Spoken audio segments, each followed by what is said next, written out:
Hi, my name is Dr. Brian Curtis. I'm one of the paleontologists here at Fossil Crates, and I'm here to talk about the 2022 Paleo Year in Review. So let's get right to it. Let's start off from way back in time, January of 2022. Paper came out about Struthiosaurus. This is an armored dinosaur you may not know about. Struthio, bird, saurus, lizard. What's a bird lizard? An ostrich lizard, no less. Being a part of an ankylosaur, but it was named in the 1800s before we really knew what was going on with the dinosaurs. What's cool about this historic specimen is some researchers in January published a paper where they went back to the original brain case that it was described from, and they 3D scanned it, and they put it through a bunch of technological tools, looked inside the brain case, and discovered that in all likelihood, Struthiosaurus, and by extrapolation, other ankylosaurs and nodosaurs, were hard of hearing. It had one of the smallest parts of the ear of any animal they've ever looked at. The ear canals themselves suggest that the animal was a slow, ponderous mover. Shouldn't surprise anyone, but it's really cool to see all of this technology with these beautiful images happening. Great work on the paleo side, and because they've started with that bar, now we can look and see what the other ones look like. Do they all have this tiny little ear? Were they all difficult of hearing? We're going to know in the future. So thank you for January. In February, we had a new dinosaur added to the dinosaur family, Guemesia. Guemesia is an abelosaurid from Argentina. Now, what you may not know is that seemingly Argentina was cut across with this ocean, just like the United States was, the Western Interior Seaway. Argentina seems to have been divided in the Cretaceous. And so what that's given us is two different populations. You've got some northwestern dinosaurs and some southeastern dinosaurs. And Guemesia is from the lesser known northwestern area. It was a brain case. It was also put through some technological paces and to show that it's got a mixture of some very primitive and some derived characters as well. So as far as the Velosaurs go, this is really cool because it's in an area where none had been found previously. And with its beautiful brain case, lots of other comparisons can be done going forward. So great job, great use of three-dimensional technology and imaging to really help understand this really cool find. In March, staying in South America, we had an incredible announcement. A couple egg layers were found in a place in Brazil of my beloved sauropods. So these sauropod eggs were found in an old limestone quarry.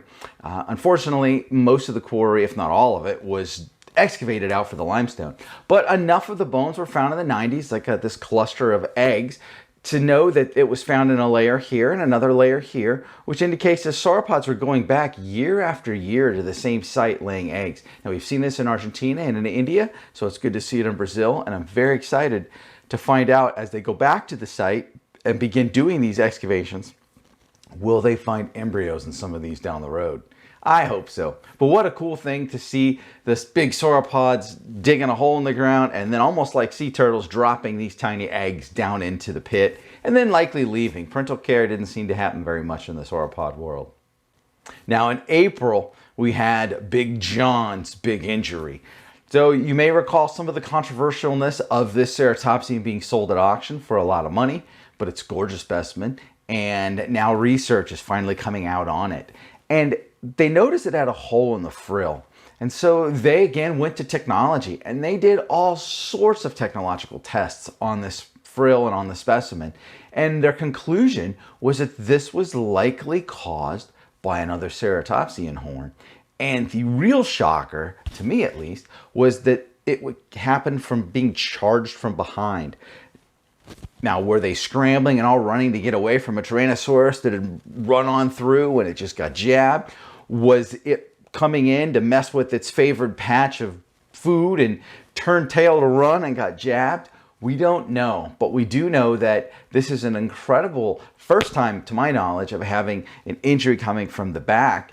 And secondly, how big of an animal did it have to be to injure Big John? That's terrifying to consider. In May, we were given an incredible treat. Check out these baby hadrosaur eggs. These eggs and embryos, exquisite detail, phenomenal preservation, just amazing. So thank you for finding, preparing, and publishing what was an absolutely gorgeous, beautiful amount of material. And I love their reconstruction. It clearly an artist put a labor of love in using modern birds as an example of what it must look like inside the egg. The teeth are gorgeous. The animal is just incredible. I love these baby hadrosaurs. I just want to snuggle and pet them and have a good time because they are so cool. So that made May great. And May led into June. And if you remember our May picture of the baby hadrosaur inside the egg with a yolk sac attached, well, in June, evidence was published on dinosaur belly buttons. What? Well, we know they live in eggs, and we know in animals that live in eggs today, chickens, and lots of reptiles. You can look in animals today that live in eggs, and you'll see a little vertical scar, and that's where the umbilicus and the actual nourishment from inside the egg plugged into the body. And when it hatches, that disappears, but the little line of scales is left behind. And this paper went and looked at the unbelievably gorgeously preserved Psittacosaurus, and it's a gift that keeps on giving, because that Psittacosaurus, sure enough, had a little vertical series of scales, and that vertical scales looks just like what we see on our animals with belly buttons that come from eggs. So now dinosaurs have belly buttons. Now in July, an animal that was near and dear to my heart was named finally. Iyuku, which means hatchling. I actually excavated this animal. I found it on the side of a very steep cliff in South Africa. I should put that story on a YouTube video and a blog because I was terrified, and it was the purest, dumbest luck. I sat down, defeated at the very steep hills, just mindlessly stabbing the ground, sad, and clink, metal of my ice pick on tooth. And so we carefully then looked around and popped off little thumbnail-sized pieces of matrix to see where the bone was, and I found an articulated baby dinosaur. So while the rest of the crew was running up and down those crazy steep hills with Cobra River at the bottom, and just a dangerous situation, I collected this animal, and it was named, and it was super cool to see that there it is in all of its glory, and I hauled it out of the ground. So yeah, I'm a little humble brag and selfish here, but at the same time, it's why we get into this. It's that thrill of excitement and the absolute awesomeness of you never know what's under the ground. Now in August, we were given a rare treat. That is a dinosaur that was eaten by a crocodile.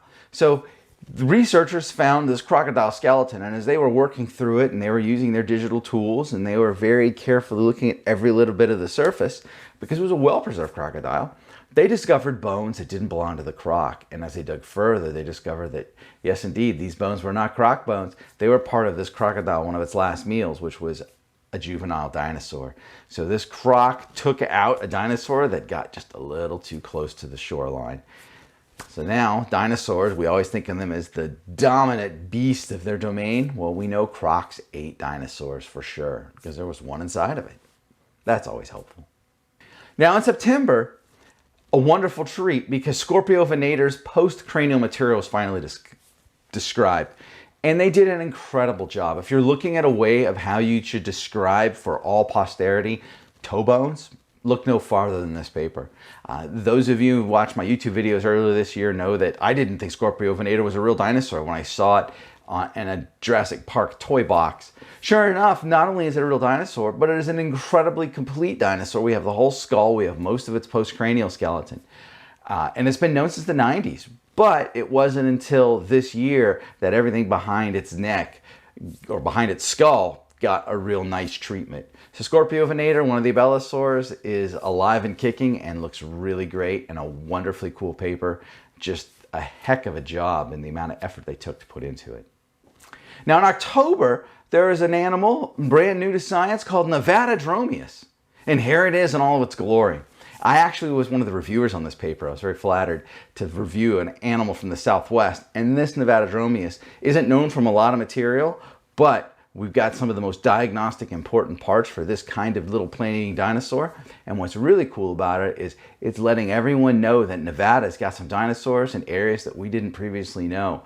So I hope this kicks off a kind of dinosaur gold rush out in the public lands, and we can go try to find additional taxa from this Cretaceous Nevada site. Now, being from Arizona and working in Arizona, I'm extremely excited to have our neighbor to the north start producing dinosaurs as well, and we can continue to tell the southwestern dinosaur story.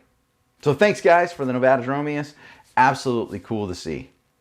In November, for Thanksgiving, we give thanks to Daurlong. Now, this incredibly preserved theropod dinosaur even had the intestines. Well, not the intestines themselves, but where the intestines were. And what was really cool about this great preservation is they used technology, they scanned it in various light surfaces, and then they went and looked at Daurlong's stomach region, and they saw what was an interesting outline.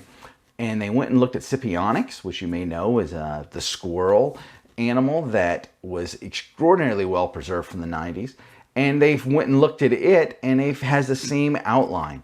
And then their thought is the egg that was allegedly found in Sinosauropteryx was actually part of this intestinal tract. So they have 3 specimens that they think have intestines where the intestines were preserved. And it seems to be very conservative, that the intestines were all very similar to one another in a similar spot. And that's really cool to see that these big important organs, they don't evolve readily or easily.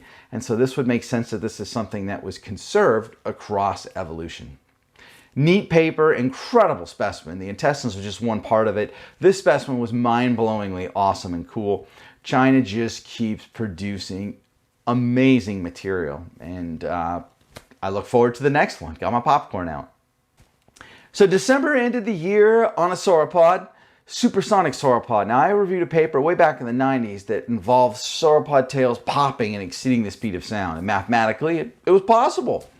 So fast forward 20 some years, and using new modern algorithms, higher powered computer technology, and incorporating the pelvis itself into the overarching tail power, the researchers went and looked and determined that no, actually the tip of the tail didn't break the speed of sound. It did not create a sonic boom.